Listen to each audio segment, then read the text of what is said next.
So in 1983, you were in a TV movie called High School USA. Tell us a little bit about that experience. Well, somebody got the clever idea to bring together the child actors of yesteryear, and I think it was like Dwayne Hickman and Tony Dow and me and a few other people, Todd Bridges, and then have them be the teachers in a school where all of the students were famous child actors of that era, and it was Michael J. Fox was the head of them, Crispin Glover, a few of Nancy McKeon, I think. And anyway, so, my one recollection of that, I played the shop teacher. And, but they did a photo shoot at the end of it. And I have a kind of a twisted, sick sense of humor. And knowing at this point, this is mid-'80s, knowing how difficult it is on child actors, and even at that time, some of the people that were standing in the back row, which were all the ex-child actors, had already had run-ins with the law, and some of them drug abuse, and this and that. And then... and in the front row, and and it was already kind of, we were identified as this strange kind of, fraternity of losers, which I kind of really always fought in my mind, but I couldn't help it. Michael J. Fox was leaning in front of me, and we were doing the shot, the publicity thing, and I tapped him on the shoulder and I said, and he kind of looked at me, and I said it in the best ghoulish voice that I could, because he had just done Family Ties. I didn't know about Back to the Future yet, and I said, "We'll be waiting for you." Like, he's going to join us in this strange little club. And then he kind of gave me like, what an asshole. He kind of looked at me like, gave me this look. And of course, then he did Back to the Future and completely proved me wrong. But yeah, I thought it was funny. You can cut that if you'd like. Oh, no, absolutely not. In 1983, you also started doing some voiceover work. You were on several episodes of The Chipmunks. So did you approach doing voiceover differently than on-camera work?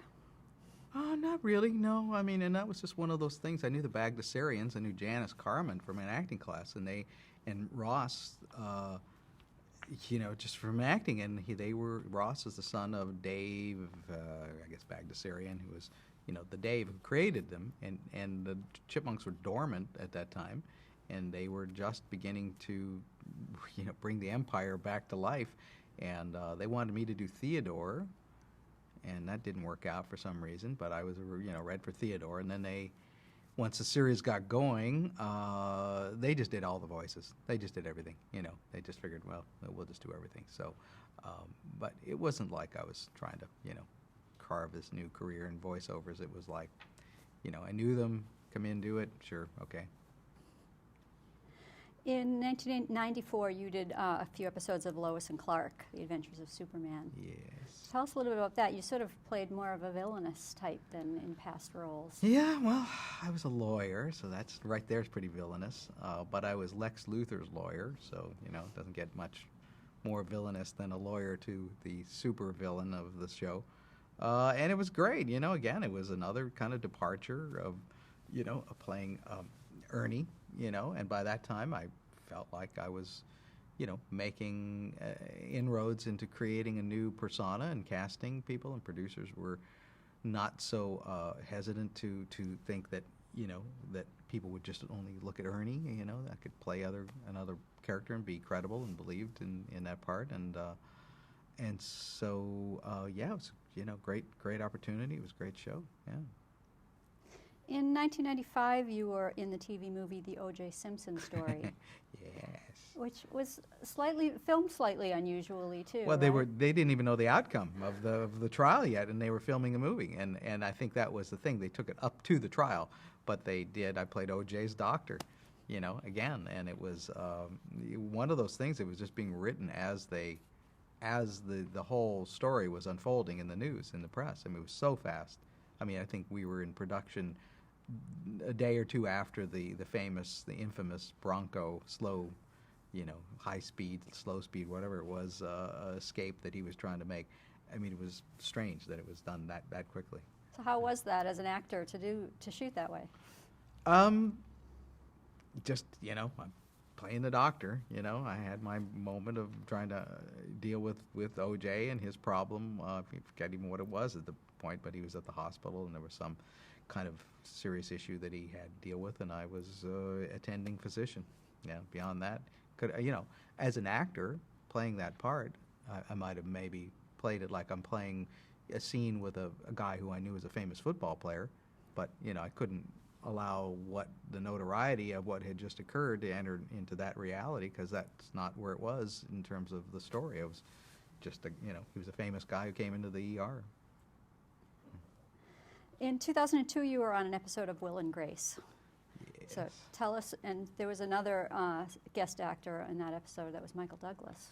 Yeah, Michael, I'd worked with Michael in Streets of San Francisco, and I don't think he remembered me, but I tried to go there. And then, he was great. In fact, he won an Emmy for that. There was also in the works, because I read about it in the trade paper, about My Three Sons movie. And he was the force behind getting it done. He was going to play Fred McMurray. And again, Michael never brought up the fact that he never asked about it. Weren't you the guy in My Three Sons? And I thought that was kind of odd, because I know he had that in development. And I was very anxious to find out where it was and what was happening. And, eventually I kind of went up to him and said, Mike, I don't know, if you knew, I was Ernie on the original show. Oh, yeah, sure, I knew that. I didn't believe him for a second, but I thought, okay. And I said, well, what's happening with that? And he said, oh, well, yeah, he said, the script, we got a script, but I just don't think we can pull it off. He said, it's so hard now with everything that everyone knows about kids and drugs and all the problems that, that have been written about now, and done in television, film, and news and whatever, it would betray the tone of the show. How would you combine that? How would you have, not alienate the original fans who remember the tone of the show as being kind of light and airy and fun and non-threatening, with a show, about real kids, a father, who has no wife, who's trying to raise 3 boys on his own. So he just went, I just don't think it can be done. I don't think it's going to. So that never happened, a reunion or a revised version of My Three Sons. That's as close as it came. And it would have probably happened because he was, powerful enough to get it done. Do you think he was right? Yeah. I said, no, I didn't really think about that. I mean, the Brady Bunch had already been done, but they adopted an angle. They had a hook that, they had never changed. And they were exactly the same way as they were living in the real world. The world around them had obviously changed dramatically, but they were still living in their 1970s clothes and everything, and I went, well, that would have been one way to do it, but they tried to do a Leave It to Beaver and a Dennis the Menace and update it, and it didn't work. So I think he kind of probably made the right choice. In 2003, you made an appearance in Dickie Roberts' Former Child Star. Yes. Tell us about that. Did you have trepidations taking the role? Better judgment. Yeah, I've never been that precious. I mean, at one point, because I think by then I had done some pretty, established myself as somewhat of a reliable, semi-in-demand character actor, doing, Will and Grace and Lois and Clark and some other shows in that era. And I kind of went, do I really want to jump back into a thing that totally lumps me in with that fraternity? And I went, and then I went, who am I that, am I really that above it all? Am I that great? Probably not. I probably should just go and do it, and it'll be fun. It'll see everybody, and it shows you're sort of a good sport about, you're not taking yourself too serious. And as it turned out, that was the high point of the movie. I think the ending. The movie was pretty good. And in fact, it had a lot of truth to it, I thought. When I saw it, I went, I get it, and it's realistic. It was about a kid who missed his childhood, and he hires a family, to kind of give him all the experiences that he probably missed because he was at the studio during his entire formative years, which I went, that sort of makes sense in a strange way. But, I just thought, well, it'll be a kick, and I'll do it. And it turned out actually pretty well. And the upshot was I met Adam Sandler.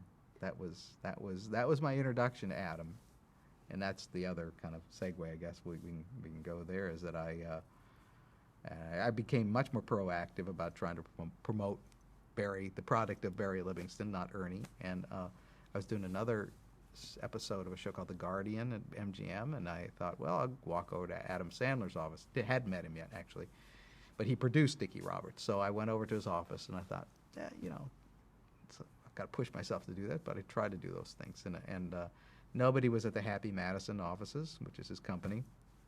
And I leave, and I walk out, but then as I'm coming down the path from his office, he comes streaking up in a golf cart, and he's all sweaty and, gym clothes on, probably just playing basketball or something.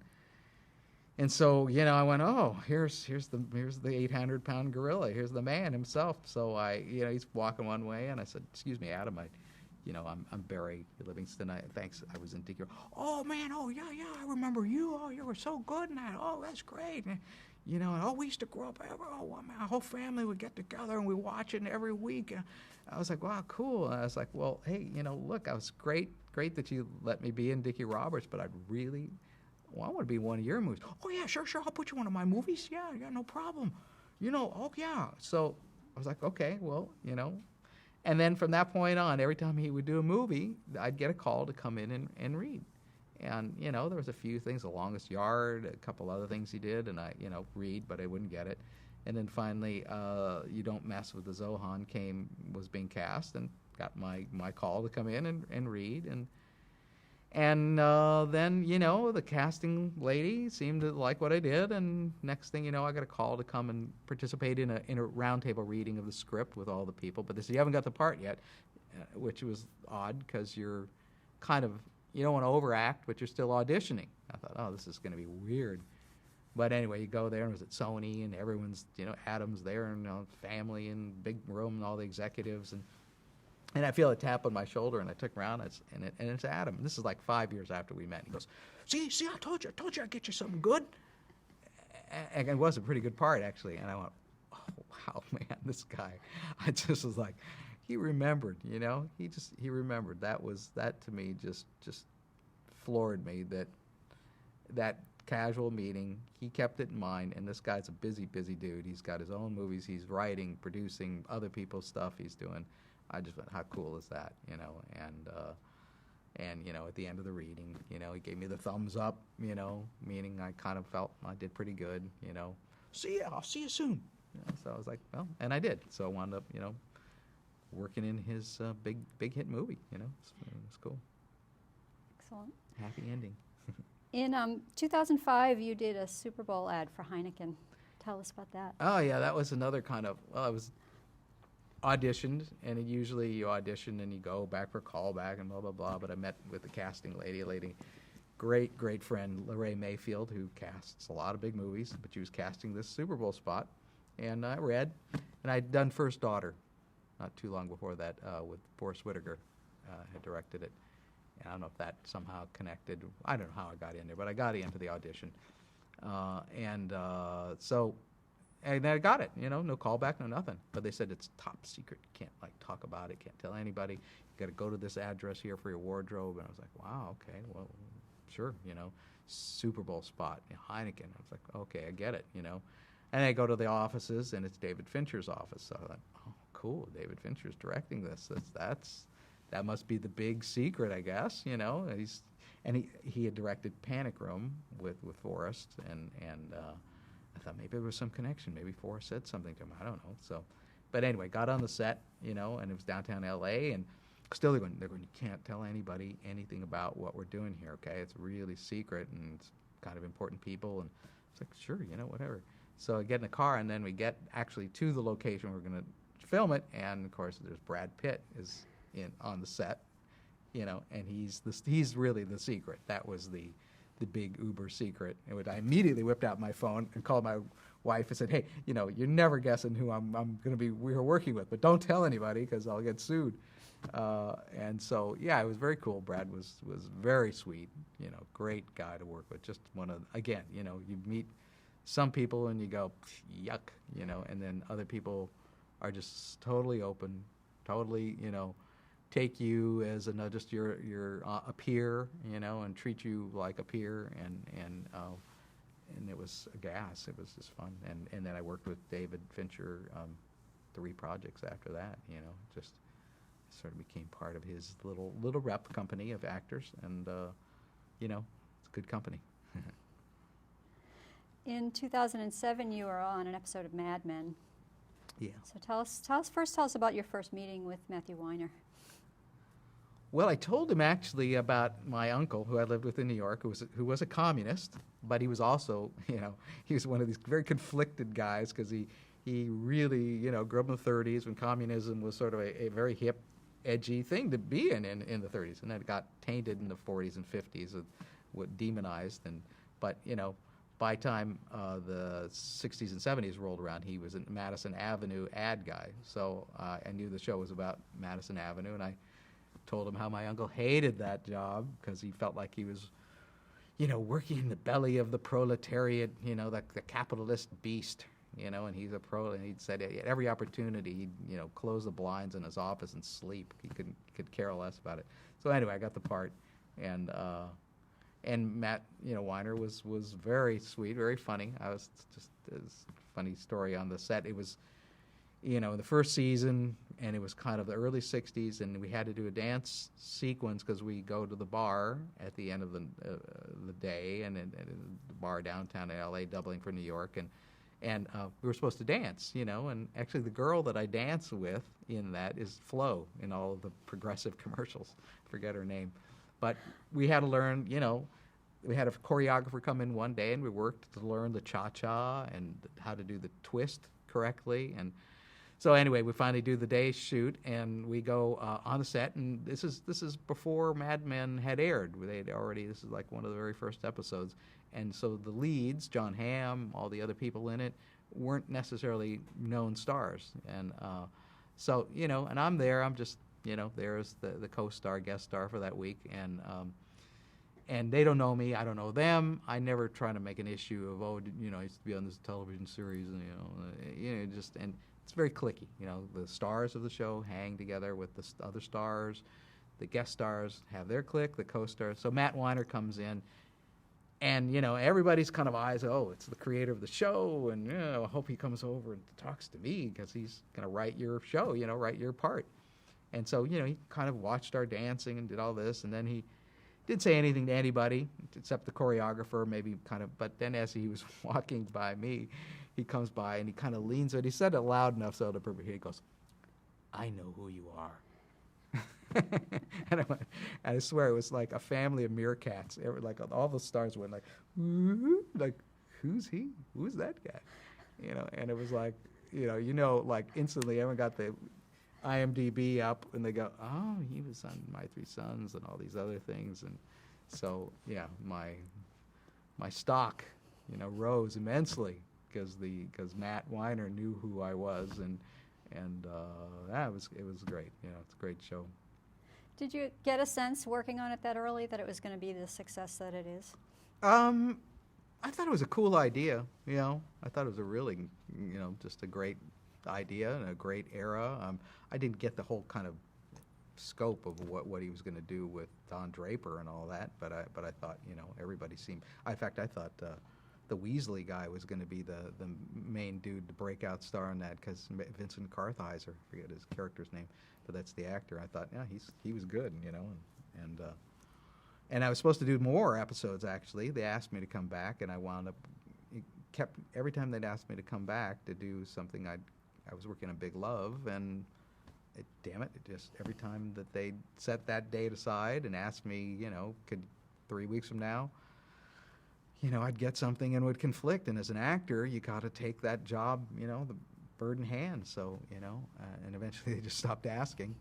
And then I was part of the art department, so they fired Sal, who was the head of the art department, and that, everyone went, including me. So I, never came back, never got a call after that. In 2008, you were in an episode of The New Adventures of Old Christine. Uh-huh. What's your memory of that experience? Well, a great friend of mine who I did Equity Waiver Theater for, Carrie Leiser, was creator of that show. And we did, in my leaner years, Carrie was an actress, and Carrie and I did a couple things together, and Carrie then kind of, actually right after that, she started her writing career, and very successful with on Will and Grace. She was a co-executive producer, and Old Christine was her created show. So it was great, to come in, and a very good friend of mine was the 800-pound gorilla. She's a very pretty 800-pound gorilla. And so, that was fun, and working with Julia Louis-Dreyfus was very fun. She's terrific. And Greg, it's Greg, not Greg Norman, but Greg Clark Greg, or Greg Clark? Greg Clark, I think it is. Yeah, and, great actors. Just, it was fun. When you come in on a show like that as a guest actor, do you get the whole script? Do you just get your lines? How's it work? Sometimes you get the whole, like the Fincher films. I mean, it was in The Social Network and Zodiac. He's very, very protective, so you get your sides with your name kind of ghostly written, angled across. So if you leave them around, you're not even supposed to leave them around, or you can get in trouble. And if they see yours, you left them behind, and your name is on it, they know exactly where to find you. So yeah, you don't, it's oftentimes if you're a character in a thing and you're not, through the whole story, you don't really need to know all that information. I mean, it's nice to know if they want to share it with you, but to do your role, you sometimes don't need it. And when you were talking about Mad Men, you were saying it gets kind of cliquey with the regular actors and always. The guest actors. Is Yeah. it always like that Yeah. on shows? Yeah, and it's understandable because they're there day in and day out, and that becomes their family, and you're like staying, you're like a visitor in their lodge, and some people are nicer than others to you, and some could care less, and some are out plain rude. So, it's just the way that the business kind of works on that functions, and it just depends. I mean, I like I said, I've never tried to make too much about the fact of, I used to be somebody. Not that I'm not now, but there's something to be said that you're treated differently. Frankly, that's all it ever comes down to. You're just treated nicer. It's the greatest icebreaker because everyone knows that show and loves it, and suddenly you got something really fun to talk about. But if you put it out there in the wrong way, it comes off weird, and you sound like you're trying to get special treatment. So I just leave it there, and if it comes up, it comes up. I say it sometimes. It's like on Mad Men or whatever. Or I did Revenge, episode of Revenge, and it was all young kids and stuff, and nobody knew who I was. And again, I don't make anything about it, but the director started talking about it and this and that, and then it was everyone started wanting to take a picture with me. I said it was I felt like Sitting Bull. It was like, let's get a picture with Geronimo or something, before like a wooden Indian. I'll drape my hands around him. I'll put it up on Facebook, I guess. So it's kind of fun, because you feel like I have a history, and I have this overview of what was it like in the 50s, in the 60s to do stuff. So not much different, really. The process is pretty much the same. In 2009, you were on a few episodes of Big Love. Mm-hmm. Tell us about that. Yeah, that was working as Harry Dean Stanton's lawyer. Again, another kind of scumbag lawyer, I guess. But not, I mean, I was hired to defend him in his rape trial. And it was great, I mean, it was a great role, and Harry was another guy who's just one of the Hollywood classic dudes. Doesn't open up to a lot of people, he's kind of keeps to himself. But, we were seated at the table together in the courtroom, and I know he was a musician, and so I kind of said, hey, I did see him once play at a club called the Mint here in L.A., and, I started talking to him, and then one thing led to another, and started saying, I think, I probably, if there's one guy on this set that's been doing this longer than you, it's probably me. And he was like, what, so we started talking about my past, and I asked him if he ever did an episode, and of course, no, sure he was dropping acid with Jack Nicholson in those days or something. But, then we kind of buddied up. Then we kind of became pals, and he invited me to his birthday party, and, Jack and Sean Penn and all these people were, this very she crowd, which I just kind of stood there in the corner and looked and left. But he's an amazing guy. He's every night out, I don't know what he is, 85 years old, but he drinks it. He's at Dantana's or Mateo's every night. And, and he's got a guy who drives him. and he, but he's there at 7 a.m., the call time. He knows his lines, he hits his marks, he turns in a good performance, and, there's not too many guys like that anymore. He's got grit, he's got sand.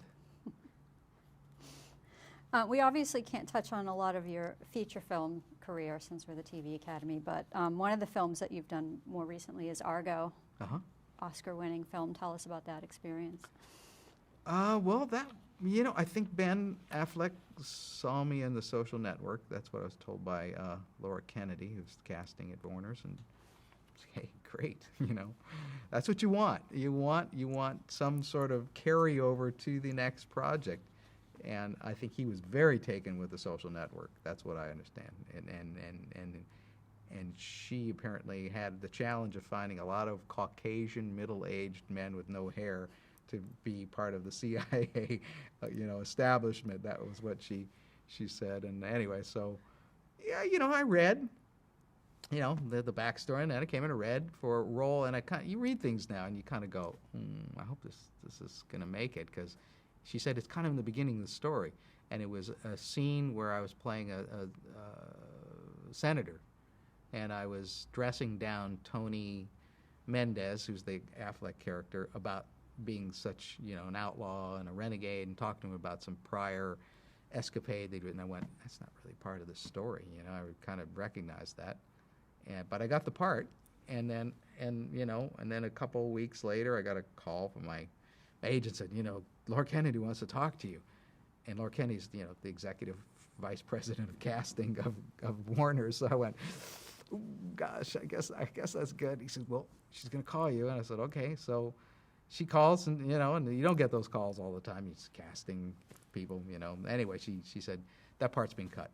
She said, but Ben really wants you. He wants to use you, wants you in the movie. And, it's a better role, actually. Do you still want to do it? And I was like, no, I don't want. I want that lousier role that you cut. So anyway, that the better role is still in it. It did get cut, but it's in the movie, and being part of an Oscar-winning movie and working with Affleck and that great group of actors, it's a crowning moment in my recent career. Although Jersey Boys, that's going to be fun. We definitely want to talk about that. One last credit before we talk about that. In 2012, you were in It's Always Sunny in Philadelphia. Yeah. Tell us a little bit about that. Well, there was another one of those things, a casting. Wendy O'Brien kept saying that they wanted to use me in something, because I read for it a number of times. You've got a real fan in those three guys, and I can't remember. Charlie Day, who... And, so it was one of those things that just eventually kind of kept coming in to read for things, and the right part finally came along, and I got it, and, worked with Danny DeVito, and, he's a wild man, very funny guy, but man, what a talented actor, really amazing, because they improvise. They do a lot of improvisation, and he's game. Yeah, he's really game. So did you improvise, or were your lines scripted? No, mine was pretty much scripted, but they let Danny go off. They let him do his thing, and they encourage him.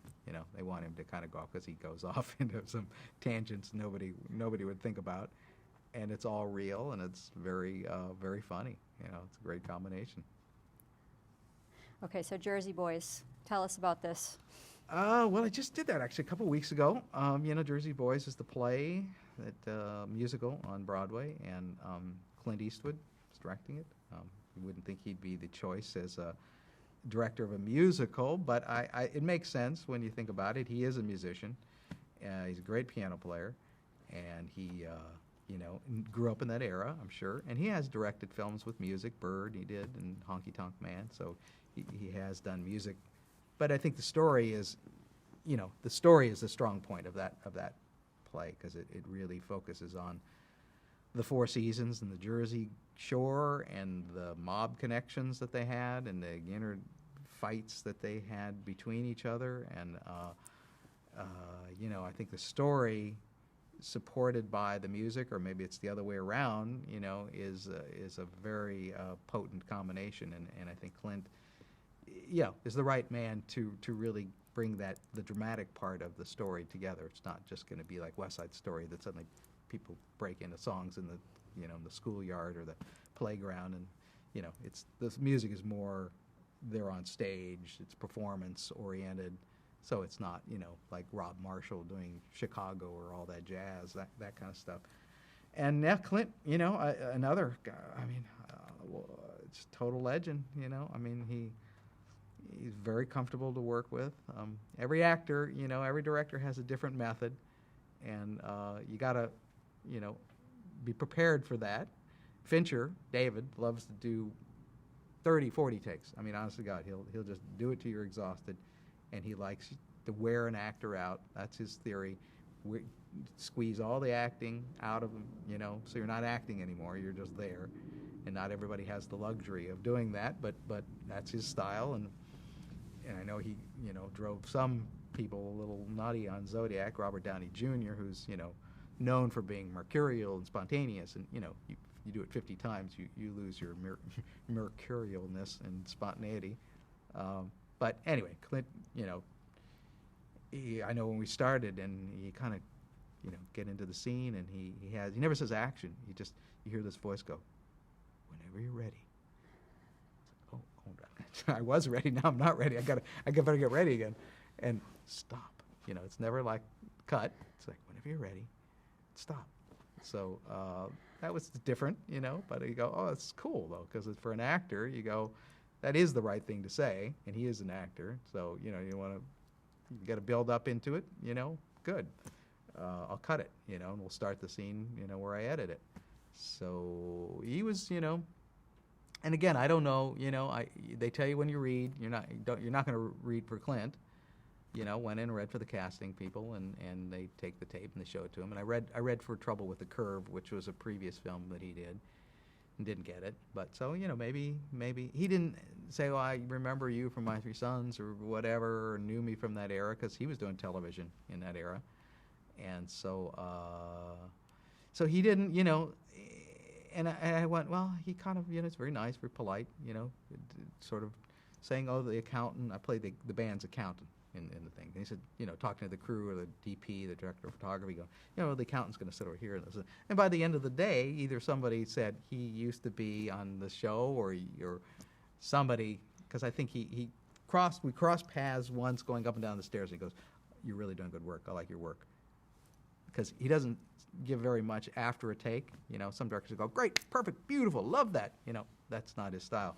So by the end of the day, he was going, "Barry's going to be over here, and Barry, I want Barry to be in this." So I went, oh, well, I sort of made some impression on, in his brain that he knew my name by the end of the day, and it was great. I mean, at the end, you always want to go up and thank the director, the producer, because they could have hired any other bald-headed guy with a beard, and who's a lot of talented people out there. And I said, thanks very much, for thinking of me and putting me in this.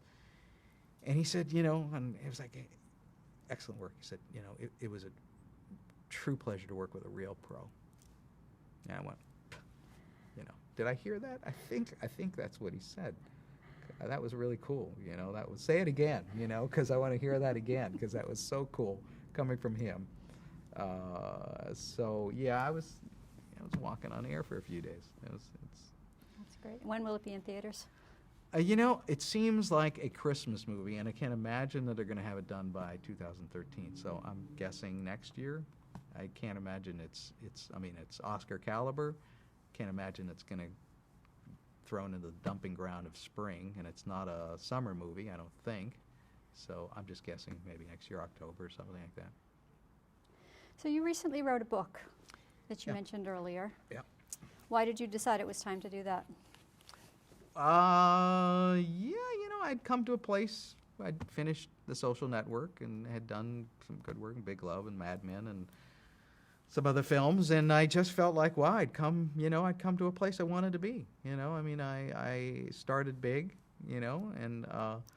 and persevered through some leaner times, but never lost focus, and kept pushing to make it happen, and did a number of things to try to make it happen, and it's some days are better than others. Some are depressing. Some are, you fight through all of that, and things took a little turn for the better in the last 10, 15 years. And I just went, there's a nice arc to that story, really. I mean, and I just also thought I'd better write it down before I forget it, because I might forget it very soon. And there was good stories, I just went, well, I have worked. I started thinking about it. That was really, I went, okay, Jerry Lewis, Fred McMurray, Jackie Gleason, Debbie Reynolds, David Fincher, Brad Pitt, Robert Wagner, I don't know. I'm going, these are all kind of people that have been in this business a long time. Robert Downey Jr., and I'm going, I got a lot of stories about people from way back, sort of in the middle, and people that are, people who are today or people are interested in. And so I thought, well, I can do that. Maybe I can try it. And that's the importance of being Ernie. Don't ask me what the importance of being Ernie is. It was my editor came up with that title, and I said, that's great. Let's use that. It is great. What do you have any other current projects that you're working on that you want to talk about? Not really. I mean, not that I don't want to talk about them, but I don't have any at the moment. I mean, I'm in that phase of what's next. Post-Clint. Post-Clint, Glow. a couple weeks away from Clint, hoping for something else to come along. I mean, I know there's some films out there that I've heard about I'd like to be a part of, but, you just roll the dice, see, try to keep people from not forgetting you, because, it's out of sight, out of mind. That's really, and, I don't have the luxury of picking and choosing, but I certainly try to keep it aware and, do what you got to do to see if you can get people to put you in their work. What would your fans be surprised to know about you? How much I exercise. I don't know. I eat well. I eat really well, and I exercise a lot. They would probably think Ernie is a junk food addict, but I'm not. Talk about your experiences doing autograph shows. Okay, now we're taking a real dive. Clint Eastwood to the autograph show, the world of autograph shows. Well, they're weird, It's always, I said, in the book, you're sitting there, and on your left is Richard Dreyfuss, and on your right is Dennis the Menace. So, I fit somewhere in that world in the middle.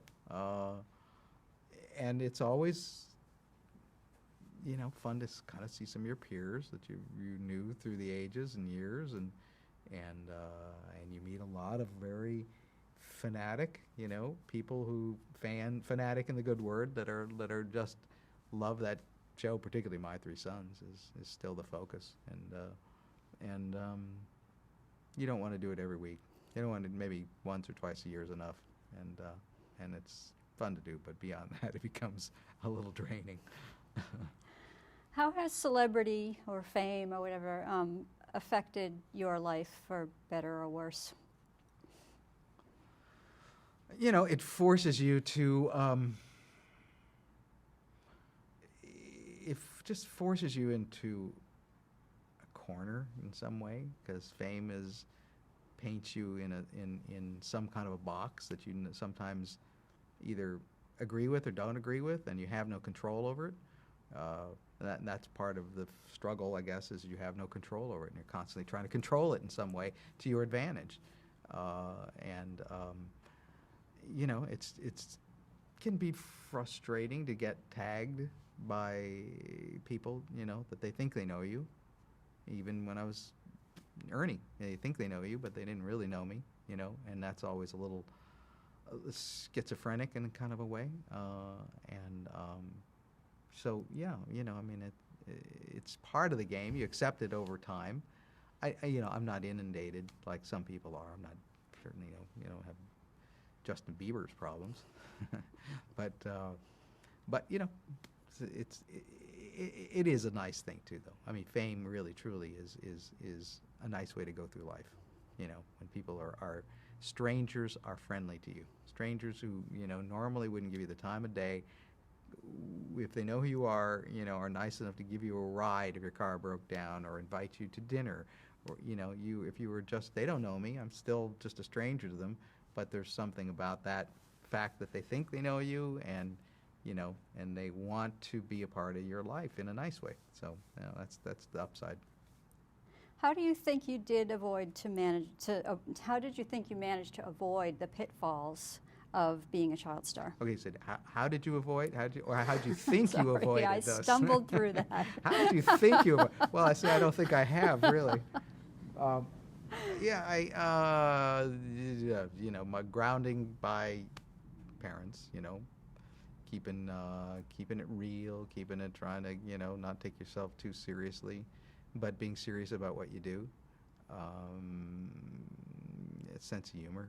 I certainly having my brother, as a sounding board, because we shared, a very, very similar experience and shared a very similar traumatic experience of being famous and then not being famous. And, that's very healthy and helpful to have somebody that you can, when you're down and you just go, my phone hasn't rung in 4 months, and it's over, and now what? That can be discouraging. So, to have that was great. That's great. What's your proudest achievement? Kids. I love my kids and proud of them, what they do. I'm a songwriter. Some songs that I've written that I like. I've written some other things, and the book. I'm kind of proud of the book.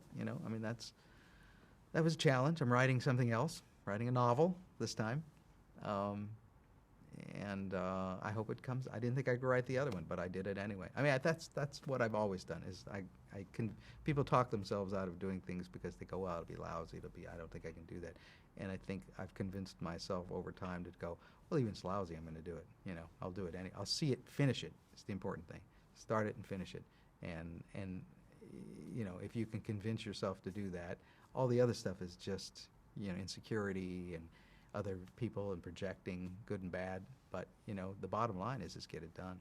And I think I've kind of gotten to the point where whether it's good or bad, I'm going to get it done. I'm just going to get it done, and then I'll deal with whether it's good or bad after the fact, or make it better if it is bad. What's your biggest regret? Biggest regret? Probably not going to college. Yeah, I wish I had a more rounded education. Do you have any advice for an aspiring actor?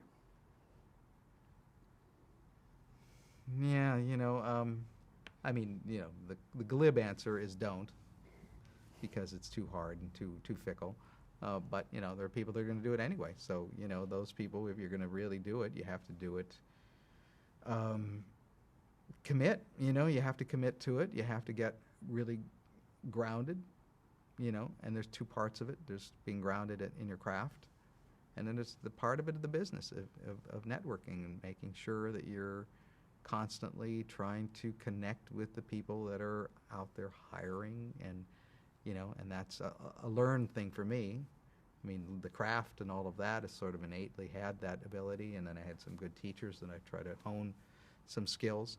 But the harder part for me, was to go, I got to learn how to hustle, and people who are young actors in their 20s, that's what they're all about. If they want it, they learn that. I had to learn how to hustle because I saw some of my peers. Not that that's the reason why I learned how to hustle, but in contrast, I know some guys just went, I was already a star. I don't need to read. Why do I have to come in and audition? I don't get that. I should just be, should offer me the part. And I just went, well, I don't get that philosophy at all. That's not true of big stars even in some situations. So why, just because you were, on some sitcom, should people just offer up work to you? I don't, that's no free ride. Where do you see yourself in 10 years? In the Bahamas. I don't know. I would like to still be working, really. I have that work ethic that I want to be like Hume Cronin and William Frawley. I want to be William Frawley and, be a beloved curmudgeon and have, just drop dead in front of Musso Franks, which I think is exactly what happened to Bill. I think he just collapsed right there, and they buried him under the cement.